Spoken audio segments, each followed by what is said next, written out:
Hello everyone, I am नीलम राजपूत और आज मैं आपके सामने लेकर आई हूँ एक नया टॉपिक दैट इज़ इमरजेंसी। जैसे हमने पिछली क्लास में बात की थी पावर्स ऑफ प्रेसिडेंट की, जिसमें हमने डिस्कस किया था उसकी वेरियस काइंड्स ऑफ पावर्स जो कि प्रेसिडेंट को दी जाती हैं, जैसे कि legislative powers, executive powers, pardoning powers थी, जुडिशियरी पावर्स थी और फाइनेंशियल पावर्स। तो उसी को कंटिन्यू करने के लिए आज हम बात करेंगे इमरजेंसी पावर्स की।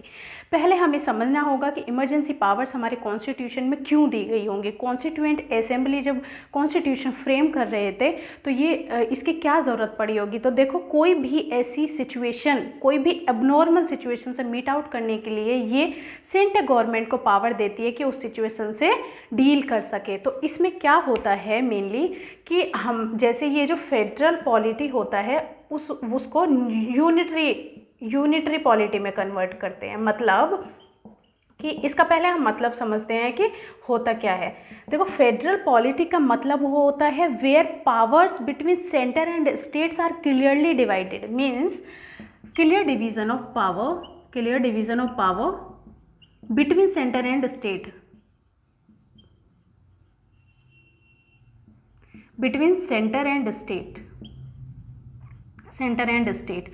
एंड यहाँ क्या होता है कि राज्य के पास अपने कुछ सब्जेक्ट्स होते हैं जिस पे वो कानून बना सकते हैं और सेंटर के पास अपने कुछ एरियाज होते हैं जहाँ पे सेंट्रल गवर्नमेंट पावर बनाती है। लेकिन यूनिटरी पॉलिटी में क्या होता है, यूनिटरी पॉलिटी में होता है जो कि सेंट्रल गवर्नमेंट होती है वही लॉ बनाती है। मतलब there is only one law making body that is centre. मतलब कि यहाँ पे जो स्टेट्स होते हैं वो एज अ यूनिट काम करते हैं। स्टेट जो है एज अ यूनिट काम करते हैं। स्टेट के पास पावर्स नहीं होते हैं, वो बस सेंटर के बताई चीज़ों पे काम करते हैं। तो आपको समझ आया। अब इमरजेंसी में क्या होता है कि ये बिना किसी कॉन्स्टिट्यूशन में अमेंडमेंट किए फेडरल पॉलिटी को यूनिटरी पॉलिटी में कन्वर्ट कर देते हैं, समझे। तो ये क्वेश्चंस भी पूछा जाता है कि ऐसा हमारे कॉन्स्टिट्यूशन में कौन सा प्रोविजंस है जहाँ पर फेडरल पॉलिटी को यूनिटरी पॉलिटी में कन्वर्ट कर देते हैं without any amendment in constitution. तो ये हुई बेसिक की बात। अब हम बात करेंगे कि जो हमारे इमरजेंसी प्रोविजंस है हमने कहाँ से लिया है। तो इमरजेंसी प्रोविजंस हमने लिया है government of India act 1935, that is government of India act 1935 से लिया है। अब ये कौन से आर्टिकल्स में मेंशन्ड है, तो ये आर्टिकल्स में है 352 से लेके 360 तक ये प्रोविजंस मेंशन्ड है इंडियन कॉन्स्टिट्यूशन में और 18th पार्ट में मेंशन्ड है। तो ये थोड़ी बेसिक जो फैक्चुअल चीज़ें हैं हमें इसको मगअप करना पड़ेगा, तो इन चीज़ों का थोड़ा सा ध्यान रखना है हमें। अब हम बात करते हैं कि कितने तरीके की इमरजेंसी पावर्स होती हैं। इमरजेंसी प्रोविजंस 3 तरीके की होती हैं जो हमारे इंडियन कॉन्स्टिट्यूशन में मेंशन्ड है। तो पहले तरीके की होती है दैट इज़ नेशनल इमरजेंसी। पहले हमें समझना होगा कि जो नेशनल इमरजेंसी वर्ड है वो कहीं भी कॉन्स्टिट्यूशन में नहीं मेंशन्ड है, ओनली प्रोक्लेमेशन ऑफ इमरजेंसी शब्द ही जुड़ा हुआ है। Article 352 mentioned only proclamation of emergency, ना कि नेशनल इमरजेंसी। तो पहले हमें ये चीज़ समझना होगा। अब हम देखेंगे कि जब नेशनल इमरजेंसी लगाई जाती है तो क्या क्या ग्राउंड्स हैं, किन किन बेसिस पे एक नेशनल इमरजेंसी लगाई जा सकती है। तो पहला ग्राउंड होता है वॉर, यानी कि युद्ध। वॉर हम किसको बोलते हैं, जहाँ पे भी 2 कंट्रीज की आर्मीज इन्वॉल्व होती हैं with formal declaration of war. मतलब जहाँ पे फॉर्मल डिक्लेरेशन होता है और 2 कंट्रीज की आर्मी युद्ध में इन्वॉल्व हो, उसे कहते हैं वॉर। या तो ऐसी सिचुएशन हो या फिर second ground external aggression. External aggression में क्या होता है, ये एक तरफा वॉर होता है जहाँ पे इसको हम यूनिलेटरल एक्ट बोलते हैं, जहाँ एक साइड की ही आर्मी युद्ध कर रही होती है। मीन्स कि इसको हम यूनिलेटरल एक्ट बोलते हैं, यानी कि एक तरफा वॉर। ठीक है, यहाँ पे दोनों कंट्रीज का इन्वॉल्वमेंट नहीं होता, यहाँ पे एक ही कंट्री का इन्वॉल्वमेंट होता है। अब हम बात करेंगे कि तीसरा ग्राउंड क्या है। तीसरा ग्राउंड है आर्म्ड रेबेलियन। आर्म्ड रिबेलियन का मतलब क्या होता है कि जहाँ इसका मतलब होता है रिवोल्ट अगेंस्ट गवर्नमेंट। अगर गवर्नमेंट के अगेंस्ट कोई भी रिवोल्ट होता है विद आर्म्स, मतलब शस्त्र के साथ अगर कोई भी रिवोल्ट किया जाता है against government, that is called armed rebellion. पहले जो ये शब्द था आर्म्ड रिबेलियन ये नहीं था, इसकी जगह इंटरनल डिस्टर्बेंस का शब्द, इस शब्द का यूज़ किया जाता था। इंटरनल डिस्टर्बेंस को हटा के आर्म्ड रिबेलियन कर दिया। और ये किस संवैधानिक संशोधन के अंतर्गत किया गया, तो 44th अमेंडमेंट एक्ट 1978। ये क्वेश्चंस पूछे गए हैं कि किस अमेंडमेंट के थ्रू आर्म्ड रिबेलियन शब्द को लाया गया है। तो हमें इसका थोड़ा सा ध्यान रखना है कि 44th अमेंडमेंट एक्ट 1978 में इंटरनल डिस्टर्बेंस शब्द को हटा के और आर्म्ड रिबेलियन को लाया गया। तो हम समझते हैं कि ये ऐसा क्यों, ज़रूरत क्यों पड़ी इंटरनल डिस्टर्बेंस शब्द को हटाने की। तो इंटरनल डिस्टर्बेंस जो शब्द है बहुत ज़्यादा वेग है और इसका बहुत ज़्यादा मिसयूज़ किया जा रहा था। जब ये कई बार एक बार तो इस बेसिस पे इमरजेंसी भी इम्पोज की गई थी। तो इसलिए इसको थोड़ा सा, ये सब्जेक्टिव शब्द है तो इसको थोड़ा सा स्पेसिफिक करने के लिए आर्म्ड रिबेलियन शब्द को लाया गया था। अब हम देखते हैं कि ये वॉर और एक्सटर्नल एग्रेशन को हम बोलते हैं एक्सटर्नल इमरजेंसी, ठीक है। और सेकंड जो थर्ड वाला है इंटरनल इमरजेंसी, इसको जो आर्म्ड रिबेलियन है हम इसको बोलते हैं इंटरनल इमरजेंसी, ठीक है। अब हम देखते हैं कि इमरजेंसी कैसे लगाई जा सकती है। इमरजेंसी लगाने के लिए क्या प्रोसीजर है, तो इमरजेंसी लगाने का प्रोसीजर है कि पहले जो पीएम है और यूनियन कैबिनेट है, ध्यान रहे यूनियन कैबिनेट रिकमेंड करेंगे प्रेसिडेंट को कि नेशनल इमरजेंसी लगानी चाहिए, मीन्स अब लगानी चाहिए और वो लिखित में देंगे। ये क्वेश्चन पूछा गया है कि क्या रिटन रिकमेंडेशंस होती है या फिर ओरली होती है, तो यहाँ रिटन रिकमेंडेशंस है। और रिटन पहले ओरली रिकमेंडेशंस थी, लेकिन उसको 44th अमेंडमेंट एक्ट 1978 में उसको रिटन रिकमेंडेशंस देंगे। तब प्रेसिडेंट 1 महीने के लिए नेशनल इमरजेंसी को प्रोक्लेम करेंगे, ठीक है। उसके बाद दोनों हाउसेस में with in 1 month special majority से पास होगा रेजोल्यूशन और तब वो कंटिन्यू करेगा 6 महीने, फिर 6 महीने बाद दोनों हाउसेस पास करेंगे। ऐसे करते करते जब तक मन करे नेशनल इमरजेंसी चलती रहेगी, there is no definite time, okay. तो स्पेशल मेजॉरिटी मैंने आपको बताया था कि जितने भी total members of the house हैं उसके 2/3 members present and voting, 2/3 member present and voting, 2/3 member present plus voting करें दोनों हाउसेस में, राज्यसभा और लोकसभा, तभी ये इमरजेंसी आगे कंटिन्यू होती रहेगी। और इसके लिए इमरजेंसी, और ये इमरजेंसी कब तक चलेगी, तो 1 महीने तक, ठीक है। ये हुई कि कैसे इमरजेंसी लगाई जाती है। अब हम देखते हैं कि अभी तक कितनी बार इमरजेंसी को लगाया गया है। तो अभी तक हमारे देश में 3 बार इमरजेंसी लगाई गई है। एक लगाई गई है 1962 में जो इंडिया और चाइना का वॉर हुआ था, एक 1971 में जहाँ पे इंडिया और पाकिस्तान का वॉर हुआ था, एंड 1975 में जहाँ पे on the basis of internal disturbance जो कि इंदिरा गांधी जी के टाइम पे लगाई गई थी। तो 3 बार नेशनल इमरजेंसी अभी तक लग चुकी है। अब हम बात करते हैं जो भी ग्राउंड्स बोले हैं, क्या उनका जुडिशियल रिव्यू हो सकता है, क्या उन्हें चेक किया जा सकता है कि ये ग्राउंड सही है या गलत है, तो यस, ये किसमें बोला गया, 44th अमेंडमेंट एक्ट 1978 में बोला गया कि जुडिशियल रिव्यू हो सकता है ग्राउंड्स का, ठीक है। अब क्या ये नेशनल इमरजेंसी पूरे कंट्री में लग सकता है या फिर क्या 1-2 स्टेट में भी लग सकता है, मतलब पूरे कंट्री में तो लगेगा ही, that is called national emergency. क्या 1-2 स्टेट्स में भी लग सकता है, कुछ state, yes, it can be proclaimed in 1 state और द इंटायर कंट्री। ये कब बोला गया है, 44th अमेंडमेंट एक्ट 1978। एक तो ये जो 44th अमेंडमेंट एक्ट है ये बहुत ज़्यादा इंपॉर्टेंट होता है इमरजेंसी के लिए, क्योंकि इसमें बहुत सारे प्रोविजंस को ऑल्टर किया गया है। जैसे पहले यहाँ पे क्या था कि पहले यहाँ पे 2 मंथ्स के लिए था, 2 मंथ्स के लिए था और यहाँ पे सिंपल मेजॉरिटी से पास करते थे। लेकिन 44th अमेंडमेंट एक्ट में क्या हुआ कि यहाँ पे 1 मंथ किया और यहाँ पे सिंपल, क्योंकि पहले ईजी था लगाना, सिंपल मेजोरिटी से तो कोई भी जितने भी प्रेजेंट है पास कर सकते हैं, तो इसका मिसयूज़ किया जा रहा था, लेकिन 44th अमेंडमेंट एक्ट में उसको चेंज करके स्पेशल मेजोरिटी किया गया और 1 मंथ किया गया। ठीक है, अब हम बात करते हैं कि जैसे हमने बात की कि स्पेशल मेजोरिटी चाहिए, दोनों हाउसेस से, राज्यसभा और लोकसभा से स्पेशल मेजोरिटी से पास होना चाहिए। तो अब हम देखेंगे कि हो सकता है कि एक रेजोल्यूशन राज्यसभा में पास हो गया हो और लोकसभा डिसॉल्व हो गई, क्योंकि इसका तो 5 ईयर्स का ही टेन्योर है और ऐसी टाइम पे इमरजेंसी लगी है जहाँ पे इलेक्शन का डिसॉल्व होने का टाइम आ गया, तो उस टाइम कैसे ये रेजोल्यूशन पास होगा।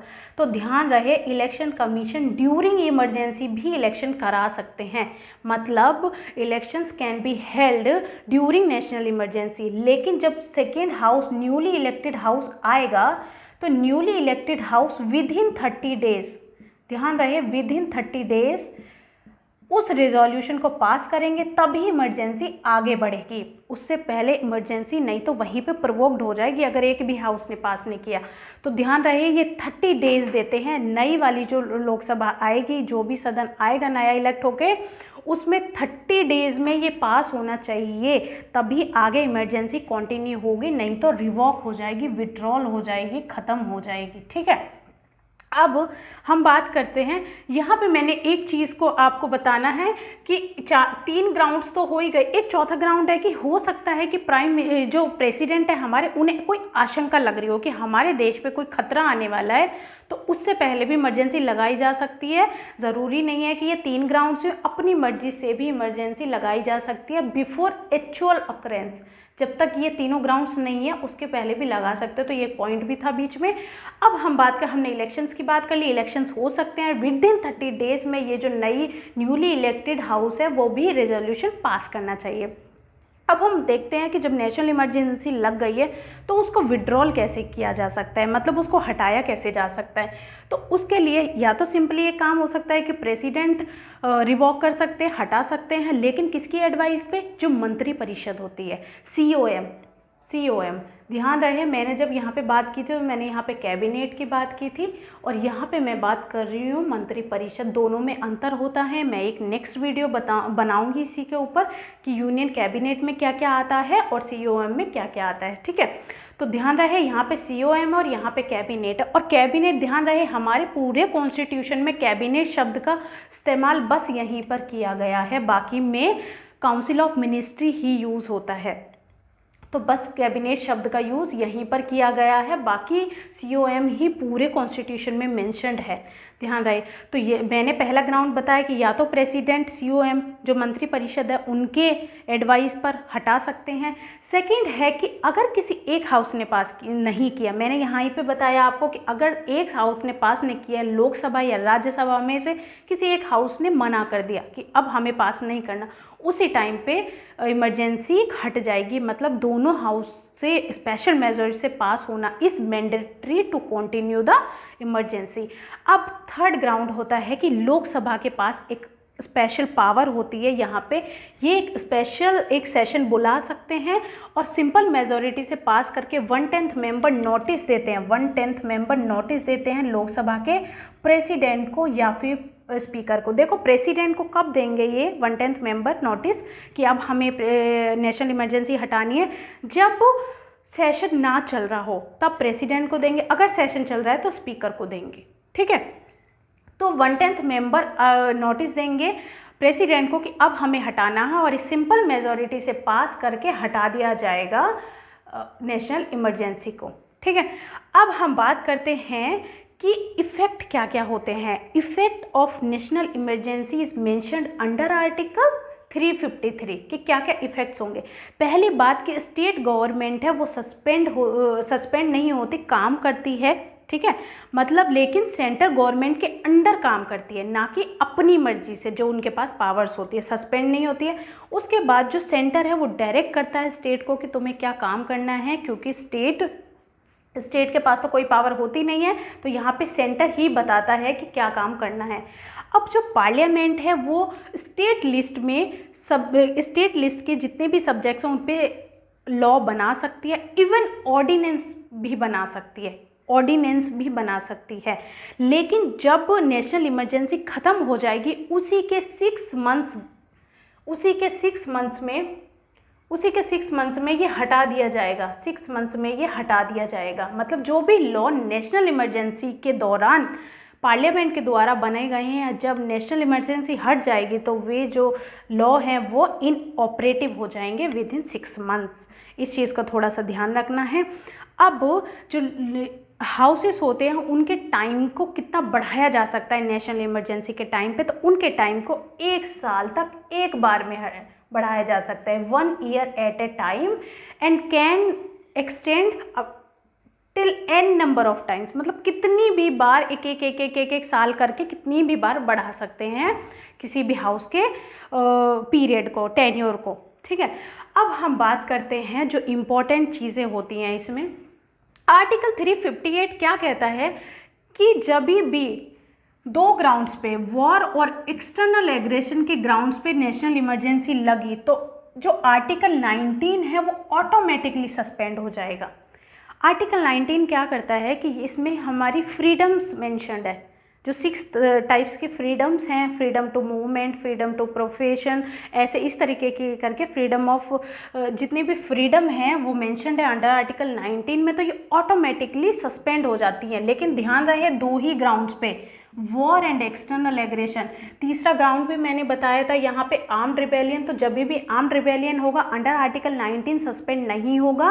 ये क्वेश्चंस भी पूछा जाता है। तो ये माइनर से जो फैक्ट्स हैं इनको करने के लिए मैंने इस तरीके से प्रेजेंटेशन किया है। तो आप इस चीज़ को ध्यान दें थोड़ा सा कि 2 ही ग्राउंड्स पे आर्टिकल 19 सस्पेंड होगा ड्यूरिंग नेशनल इमरजेंसी, और बाकी के जो फंडामेंटल राइट्स हैं वो प्रेसिडेंट नोटिस देते हैं कि ये फंडामेंटल राइट्स को सस्पेंड किया जाएगा फॉर फ्यू टाइम, मतलब कुछ ही समय के लिए किया जाएगा।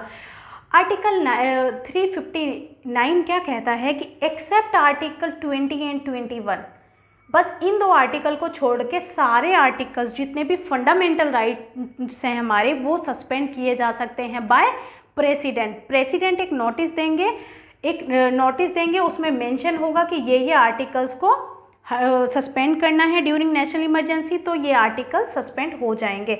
लेकिन बस कौन कौन सा नहीं सस्पेंड होगा, तो आर्टिकल 20 एंड आर्टिकल 21 सस्पेंड नहीं होगा। हमें इस चीज़ को थोड़ा ध्यान रखना है। ये जो सस्पेंशन ऑफ आर्टिकल्स है ये हमने कहाँ से लिया है? सस्पेंशन ऑफ आर्टिकल्स ये हमने लिया है जर्मनी से। Suspension of articles has been taken from Germany. ये भी क्वेश्चंस पूछ लिया जाता है, तो आप ये जो छोटे छोटे फैक्ट्स हैं इसको ध्यान रखेंगे। अब हम बात करते हैं कि दूसरी तरीके की इमरजेंसी क्या होती है, that is president rule. President rule को स्टेट इमरजेंसी भी बोलते हैं, कॉन्स्टिट्यूशनल इमरजेंसी भी बोलते हैं, इसको 3 नामों से बुलाया जाता है। अब इसके ग्राउंड्स क्या हैं, किन ग्राउंड्स पे? देखो, अगर कोई भी राज्य, कोई भी स्टेट अगर संविधान के अकॉर्डिंग काम नहीं करता या फिर संविधान के जो प्रोविजंस है उनका उल्लंघन करते हैं, मतलब कॉन्स्टिट्यूशन के अकॉर्डिंग अगर स्टेट नहीं चल रहा है, तो इस टाइम पे प्रेसिडेंट सारी सत्ता अपने हाथ में ले लेते हैं किसी भी राज्य की। ठीक है, तो क्या ग्राउंड्स है? On the failure of constitutional machinery. अब कौन कौन से कैसे लगाई जाती है, तो उसी तरीके से पीएम और यूनियन कैबिनेट रिकमेंड करेंगे, रिटर्न रिकमेंड करेंगे प्रेसिडेंट को। प्रेसिडेंट 2 मंथ्स के लिए लगाएंगे। हमने पढ़ा था उसमें 1 मंथ के लिए, लेकिन यहाँ पे 2 मंथ्स के लिए लगाई जाती है। 2 मंथ्स के अंदर सिंपल मेजॉरिटी से दोनों हाउसेस में पास होनी चाहिए, लोकसभा एंड राज्यसभा दोनों हाउसेस में सिंपल मेजॉरिटी से पास होना चाहिए। सिंपल मेजॉरिटी यानी कि जितने भी सदस्य हैं वो वहाँ पे प्रेजेंट हो और वोट भी कर दें, मतलब जितने भी वहाँ पे सदस्य हैं वो वोट कर देंगे। ठीक है, अब ज़रूरी नहीं है कि 2/3 ही हो। सिंपल मेजॉरिटी का मतलब होता है जितने भी वहाँ पे हैं लोग वो वोट कर दें। अब ये कब तक चलेगी? 6 मंथ तक चलती रहेगी, जब तक दोनों हाउसेस पास करते रहेंगे। लेकिन मैक्सिमम कितना हो सकता है? मैक्सिमम ओनली 3 ईयर्स हो सकता है। ध्यान रहे कि 3 ईयर्स हो सकता है। ये क्वेश्चन बहुत इंपॉर्टेंट है। यहाँ पे हम बोल रहे थे कि जब तक मन करे नेशनल इमरजेंसी को आगे बढ़ाते जाओ, बट यहाँ पे 3 ईयर्स मैक्सिमम ही प्रेसिडेंट रूल लग सकता है। अब क्वेश्चन पूछा जाता है कि फर्स्ट टाइम नेशनल इमरजेंसी कब लगी थी? तो फर्स्ट टाइम लगी थी 1951 में। और कहाँ पे लगी थी? 1951 में लगी थी। और कहाँ पे लगी थी? तो पंजाब में लगाई गई थी, पंजाब में। एक जो मैक्सिमम ड्यूरेशन है, जो सबसे ज़्यादा टाइम के लिए गई थी, वो पंजाब में लगी थी। पंजाब में 1987 से लेकर 1922 तक, 1987 से लेकर 1922 तक। अब मैक्सिमम टाइम मतलब बहुत बार कहाँ पे लगाई गई है, ये तो मैक्सिमम ड्यूरेशन है, मैक्सिमम ड्यूरेशन है। एंड मैक्सिमम टाइम है, मैक्सिमम टाइम के लिए यूपी में लगाई गई है 9 से 10 बार। यहाँ पे एक क्वेश्चन पूछा गया था, एक बार यहाँ पे क्वेश्चन पूछा गया था, यहाँ पे 1992, sorry that was by mistake. And यहाँ पे क्वेश्चन पूछा गया था कि उस टाइम के जब फर्स्ट टाइम वहाँ पे लगाई गई थी तो उस टाइम के सीएम कौन थे, तो सीएम थे गोपीनाथ भार्गव। ये क्वेश्चन एसएससी में पूछा था एक्चुअली, गोपीनाथ भार्गव। तो ये छोटे छोटे क्वेश्चंस, पता नहीं यूपीएससी भी आजकल छोटे छोटे क्वेश्चंस कहीं से भी पूछ लेती है, तो हमें थोड़ा सा आइडिया होना चाहिए। सबसे ज़्यादा बार कहाँ लगाया, तो यूपी में 9 से 10 बार लगाया, लेकिन सबसे ज़्यादा मतलब 5 साल के लिए लगा था। यहाँ पे ध्यान रहे 5 ईयर्स के लिए लगाया गया था, 1987 से लेकर 1992 तक लगाया गया था। ठीक है, अब हम बात करेंगे कि तीसरे तरीके की emergency, that is financial emergency. Financial emergency कब लगाई जाती है, हम इस चीज़ को देखते हैं।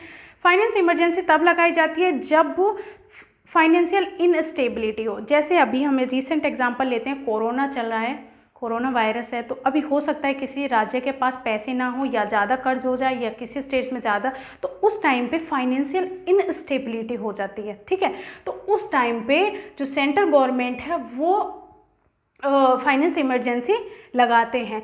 ठीक है, अब वैसे अभी तक फाइनेंशियल इमरजेंसी कभी भी नहीं लगी है, अभी तक no financial emergency till now, कोई भी इमरजेंसी अभी तक नहीं लगी है। लेकिन अभी सिचुएशन से तो हो सकता है कि लग भी सकती है।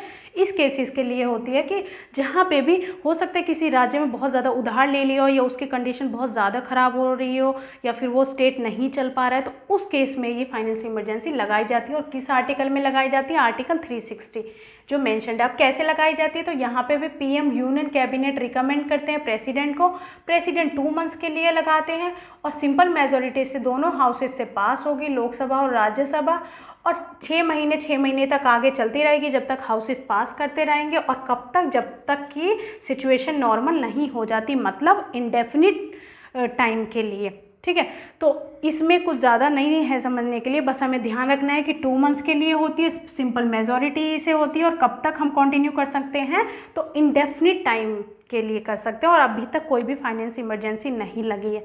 तो आज हमने जितनी भी बात की है आज हमने 3 तरीके की इमरजेंसी की बात की है। तो आज का लेक्चर यहीं समाप्त होता है। जब तक के लिए थैंक यू वेरी मच।